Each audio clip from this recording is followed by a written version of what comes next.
그 사람 술만 안 먹었어도 우리가 그렇게 고생은 안 했을 텐데. 명절 식탁에서 어머니가 웃으며 말했다. 사위와 며느리가 있는 자리였다. 아이들도 있었다. 그리고 우리는 35년 전에 세상을 떠난 아버지를 두고 그의 흉을 보고 있었다. 나는 수저를 쥔 손에 힘이 들어가는 걸 느꼈다. 얼굴이 뜨거웠다. 부끄러웠다. 하지만 아무 말도 할 수 없었다. 내가 뭐라고 하면 이상한 사람이 되는 것 같았다. 아버지를 감싸는 사람, 과거에 집착하는 사람.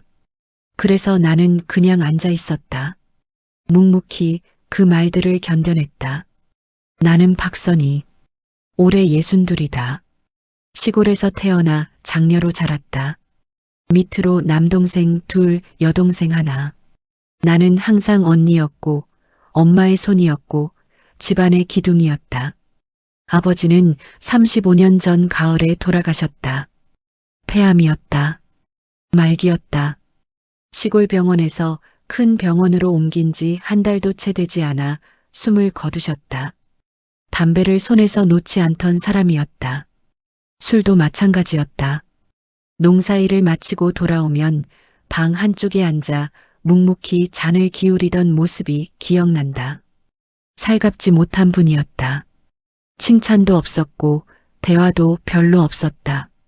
내가 학교에서 상을 받아와도 고개만 끄덕이셨다. 동생들이 울어도 달래지 않으셨다. 어머니가 아프다고 해도 병원에 데려가지 않으셨다. 그냥 그런 사람이었다. 농사 짓고 담배 피우고 말없이 집에 돌아오는 사람. 좋은 아버지는 아니었지만 그렇다고 나쁜 사람이라고만 말할 수는 없었다. 때린 적은 없었다. 욕한 적도 없었다.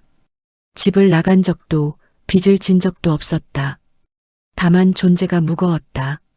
무표정한 얼굴로 방문을 열고 들어오는 소리만으로도 집안의 공기가 달라졌다. 어머니는 부산해졌고 나는 숨을 죽였고 동생들은 방으로 들어갔다. 고생은 늘 어머니의 몫이었다. 그리고 장녀였던 나의 몫이었다. 집은 낡았다. 겨울이면 벽 사이로 바람이 들어왔고 여름이면 마루가 끈적거렸다. 벽지는 여러 번 덧바른 탓에 울퉁불퉁했고 천장에는 누런 얼룩이 번져 있었다. 그 집에서 나는 밥을 짓고 동생들을 챙기고 어머니 대신 빨래를 널었다. 아버지는 그걸 당연하게 여겼다. 아무 말도 하지 않았다. 고맙다는 말도 미안하다는 말도 없었다. 그저 밥상 앞에 앉아 묵묵히 수저를 들었다. 나는 그 침묵이 무엇을 의미하는지 알았다. 이 집에서 말은 필요 없다는 것.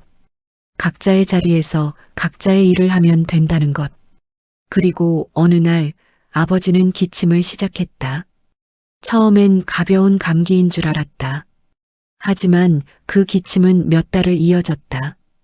어머니가 병원에 가자고 했지만 아버지는 고개를 저었다. 돈 아깝다고 그냥 낫는다고 말했다. 결국 어머니가 손을 잡고 끌다시피 해서 병원에 갔고 그곳에서 우리는 폐암 말기라는 진단을 들었다. 그때 아버지의 얼굴을 나는 잊을 수가 없다. 표정이 없었다. 의사의 설명을 듣는 내내 아버지는 그저 창밖을 보고 있었다. 어머니는 울었다. 나도 울었다. 하지만 아버지는 끝까지 아무 말도 하지 않았다. 한 달 뒤 아버지는 세상을 떠났다. 장례는 조용했다. 친척 몇 명과 마을 사람들이 왔다. 문상객들은 고개를 숙이고 짧은 위로를 건넸다. 고생 많으셨어요. 이제 좀 쉬시겠네요. 그런 말들이었다. 나는 영정 사진 앞에 서서 아버지를 바라봤다. 사진 속 아버지는 젊었다. 머리가 까맣고 얼굴에 주름이 없었다. 내가 기억하는 아버지와는 조금 달랐다. 하지만 그 표정만은 똑같았다. 무표정하고 멀고 아무것도 말하지 않는 얼굴. 그렇게 아버지는 떠났다. 그리고 우리는 그 뒤로 오랫동안 아버지에 대해 말하지 않았다. 아버지가 떠난 뒤 집은 조용해졌다. 더 이상 무거운 발소리가 들리지 않았다. 담배 냄새도 사라졌다. 어머니는 예전처럼 부산하지 않아도 됐고, 나도 숨을 죽이지 않아도 됐다. 동생들은 방에서 자유롭게 놀았다. 그런데 이상했다. 아버지에 대해 아무도 말하지 않았다. 좋았다는 말도 나빴다는 말도 없었다. 그리워한다는 말도 미워한다는 말도 없었다. 그냥 아버지는 없는 사람이 되었다. 존재했지만 이야기되지 않는 사람. 지나간 계절처럼 그렇게 사라진 사람. 처음엔 슬픔 때문이라고 생각했다. 상처가 아물지 않아서 말을 꺼낼 수 없는 거라고. 하지만 시간이 지나도 달라지지 않았다. 1년이 지나고 3년이 지나고 10년이 지나도 우리는 아버지를 이야기하지 않았다. 명절에 모여도 마찬가지였다. 동생들이 결혼하고 아이들이 태어나고 가족이 늘어났다. 큰 식탁에 둘러앉아 밥을 먹고 차를 마시고 이런저런 이야기를 나눴다. 아이들 학교 이야기, 집값 이야기, 건강 이야기. 하지만 아버지 이야기는 나오지 않았다. 어쩌다 누군가 입을 열어도 금방 멈췄다. 아버지가 살아계셨으면 그 정도였다. 그 뒤로는 침묵이 이어졌다. 누군가 화제를 바꿨고 우리는 자연스럽게 다른 이야기로 넘어갔다. 아버지는 이야기하지 않아도 되는 사람이 되었다. 나는 그게 편했다. 말하지 않으면 생각하지 않아도 됐다. 평가하지 않아도 됐고 판단하지 않아도 됐다. 좋은 아버지였는지 나쁜 아버지였는지 결론 내리지 않아도 됐다. 그저 지나간 시간으로 남겨두면 됐다. 동생들도 비슷했던 것 같다. 각자 자기 삶을 살았다. 결혼하고 직장 다니고 아이를 키우고 명절에 모이면 웃고 떠들었지만 깊은 이야기는 하지 않았다. 과거에 대해서도 아버지에 대해서도 어머니의 고생에 대해서도 말하지 않음으로 유지되는 균형이 있었다. 그 균형은 생각보다 오래 지속됐다. 10년, 20년, 30년. 우리는 그렇게 아무 말 없이 살았다. 아버지의 이름은 제사상 위의 지방에만 남았다. 1년에 한 번 촛불 앞에서 절을 올릴 때만 불렸다. 나는 그게 우리 가족의 방식이라고 생각했다. 말하지 않는 것, 드러내지 않는 것, 묻어두는 것. 그게 우리가 선택한 애도의 방식이고 관계의 방식이라고. 하지만 어느 순간부터 균형이 흔들리기 시작했다. 아주 조금씩 천천히. 그리고 어느 명절 식탁에서 그 균형은 완전히 무너졌다. 정확히 언제부터였는지는 모르겠다. 어머니가 아버지 이야기를 꺼내기 시작한 게 처음엔 가볍게 지나가는 말이었다. 너희 아버지가 그랬지. 그때 그 사람이 말이야. 그런 식이었다. 우리는 듣는 척하다가 넘어갔다. 그런데 점점 자주 들렸다. 명절 식탁에서 차례를 지낸 뒤에 저녁을 먹다가 어머니는 웃으면서 말했다. 옛날 이야기처럼, 추억처럼. 하지만 그 말들은 점점 날이 서 있었다. 그 사람이 술만 안 먹었어도 우리가 그렇게 고생은 안 했을 텐데. 담뱃값으로 나간 돈이 얼마인지 알아? 그걸로 애들 학원비라도 보냈으면. 말도 없이 혼자 앉아만 있고 집에 무슨 일이 있는지 관심도 없었어. 나는 수저를 쥔 손에 힘이 들어가는 걸 느꼈다. 동생들은 어색하게 웃거나 고개를 끄덕이거나 아무 말도 하지 않았다. 사위와 며느리는 눈치를 보며 밥을 먹었다. 그 자리의 공기가 무거워지는 게 느껴졌다. 엄마, 그만 얘기하자. 내가 조심스럽게 말했다. 어머니는 나를 보고 웃었다. 뭐 어때? 다 지나간 얘긴데. 추억이지. 추억이라는 단어가 귀에 걸렸다. 그건 추억이 아니었다. 원망이었다. 불만이었다. 쌓여있던 감정이었다. 하지만 나는 더 이상 말하지 않았다. 괜히 어머니 기분을 상하게 할 것 같았다. 다음 명절에도 그 다음 명절에도 마찬가지였다. 아버지 이야기는 점점 길어졌다. 어머니뿐 아니라 동생들도 거들기 시작했다. 처음엔 맞장구 정도였다. 맞아, 그랬지. 아버지 진짜 말이 없으셨어. 그러다가 점점 더 구체적인 이야기가 나왔다. 아버지 나한테 단 한 번도 용돈 준 적 없어. 내가 아플 때도 병원 한 번 안 데려가셨잖아. 다른 집 아버지들은 애들이랑 놀아주기라도 하던데. 나는 그 말들을 들으며 숨이 막히는 기분이었다. 사위와 며느리가 있는 자리였다. 아이들도 있었다. 그런데 우리는 죽은 사람을, 말이 없는 사람을, 변명할 수 없는 사람을 앉혀놓고 흉을 보고 있었다. 식탁 위의 음식은 식어가고 웃음은 사라지고 대화는 아버지의 허물을 세는 시간으로 바뀌었다. 나는 얼굴이 뜨거워졌다. 부끄러웠다. 화가 났다.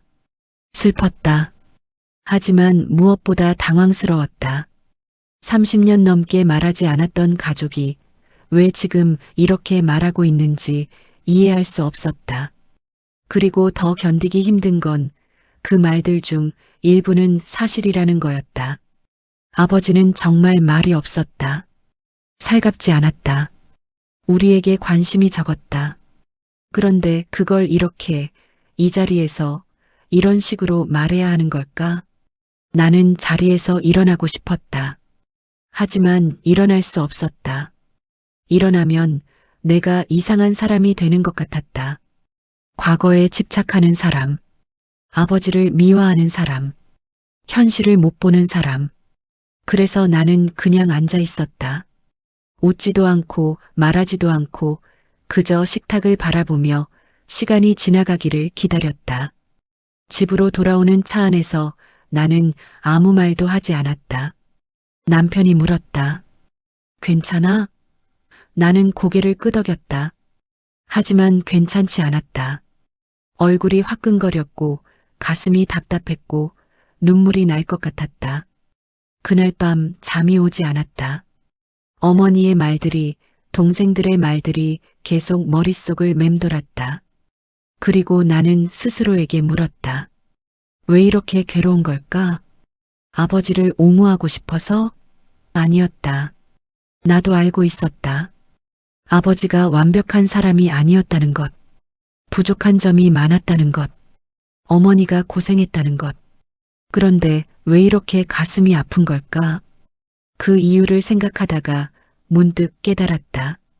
그 사람이 내 아버지이기 때문이었다. 그 사람을 욕하면 나는 무엇이 되는 걸까?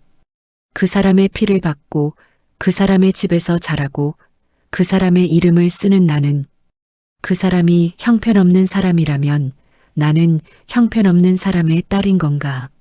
그 생각이 들자 모든 게 무너지는 것 같았다. 나는 내 뿌리를 욕먹는 기분이었다.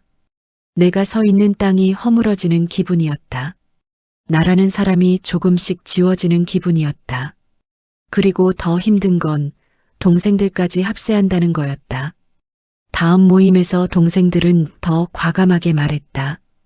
어머니가 먼저 말문을 열면 동생들은 자기 기억을 보탰다. 누가 더 많이 기억하는지 겨루는 것처럼. 아버지 한 번도 내 졸업식 안 오셨어. 나도. 운동회도 안 오셨어. 우리 집에 친구 부를 수가 없었잖아. 아버지가 술 냄새 나고. 나는 숨을 참으며 들었다. 그중 일부는 내 기억과 달랐다. 아버지는 술 냄새가 심하지 않았다. 집에서 조용히 마셨을 뿐이다. 졸업식에 안 온 건 농사일 때문이었다. 운동회도 마찬가지였다. 하지만 아무도 그렇게 기억하지 않았다. 기억은 점점 왜곡되었다. 없던 이야기가 만들어졌다. 작은 일이 크게 부풀려졌다. 그리고 그 이야기들은 반복되면서 진실처럼 굳어졌다. 나는 입을 열고 싶었다. 아니야, 그렇지 않았어. 아버지는 그런 사람이 아니었어. 하지만 말할 수 없었다.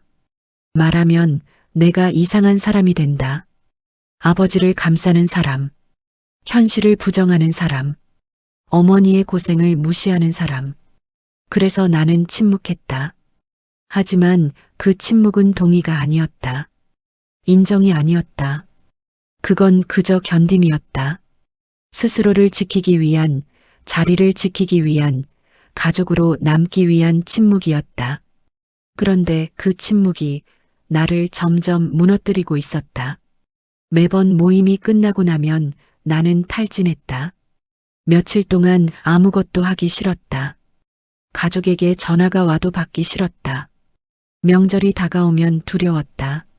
나는 내 안에서 무언가 부서지고 있다는 걸 느꼈다. 어느 날 나는 어머니에게 전화를 걸었다. 엄마, 아버지 이야기 좀 그만했으면 좋겠어.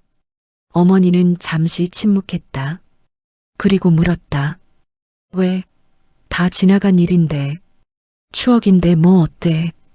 추억이라는 단어가 또 나왔다. 나는 천천히 말했다. 그건 추억이 아니야, 엄마. 그건 원망이야. 엄마한테는 추억일 수 있어. 하지만 나한테는 아니야. 나는 그 이야기를 들을 때마다 괴로워. 어머니는 한숨을 쉬었다. 내가 아버지를 좋아해서 그런 거 아니야? 아니야. 좋아해서가 아니라 아버지가 내 아버지니까. 아버지를 욕하면 나는 어디에 서야 해? 나는 그 사람의 딸인데. 어머니는 한동안 말이 없었다. 그리고 작은 목소리로 말했다. 나는 그냥 얘기하고 싶었어. 그동안 참았던 거. 알아. 엄마가 고생한 거 나도 알아. 하지만 그걸 꼭 이렇게 말해야 해? 다 모인 자리에서, 아버지가 없는 자리에서? 아버지는 이제 말이 없잖아. 변명도 못하고 해명도 못하고 그런 사람을 두고 그렇게 말하는 게 맞아? 어머니는 대답하지 않았다. 우리는 그렇게 전화를 끊었다. 그 뒤로 명절 분위기는 조금 달라졌다. 어머니는 예전만큼 아버지 이야기를 하지 않았다. 동생들도 눈치를 봤다. 하지만 완전히 멈추지는 않았다. 그리고 나는 깨달았다. 추억은 모두에게 같은 얼굴이 아니라는 것. 어머니에게 아버지는 원망의 대상이다. 동생들에게는 부재했던 사람이다. 하지만 나에게 아버지는 그저 아버지다. 부족했지만 그래도 아버지였던 사람. 떠난 사람은 말이 없다. 남은 사람만 말할 수 있다. 그리고 남은 사람의 말이 진실이 된다. 기억이 된다. 역사가 된다. 하지만 그 말을 듣는 사람도 있다. 그 말에 상처받는 사람도 있다. 그 말로 무너지는 사람도 있다. 나는 이해한다. 어머니의 마음도 동생들의 마음도. 하지만 이해하는 것과 감당하는 것은 다르다. 나는 더 이상 그 자리에 온전히 있을 수 없다는 걸 알았다. 그래서 나는 조금씩 거리를 두기 시작했다. 명절에는 가지만 오래 머물지 않는다. 식사는 하지만 그 뒤 이어지는 차 시간에는 자리를 뜬다. 전화는 받지만 길게 통화하지 않는다. 나쁜 딸인 것 같아 미안하다. 하지만 스스로를 지키는 것도 필요하다는 걸 배웠다. 가족이라는 이유로 모든 걸 견딜 필요는 없다는 것도. 가끔 나는 생각한다. 만약 아버지가 살아계셨다면 이 이야기들을 들으셨을까? 뭐라고 대답하셨을까? 아니면 역시 아무 말도 하지 않으셨을까? 그리고 묻는다. 가족을 사랑하는 것과 가족의 모든 말을 받아들이는 것은 같은 일일까? 지금 이 이야기에 공감이 가거나 마음에 남는 장면이 있으시다면 댓글로 따뜻한 응원 한마디 전해주시면 감사하겠습니다. 그리고 늘 당신을 응원합니다.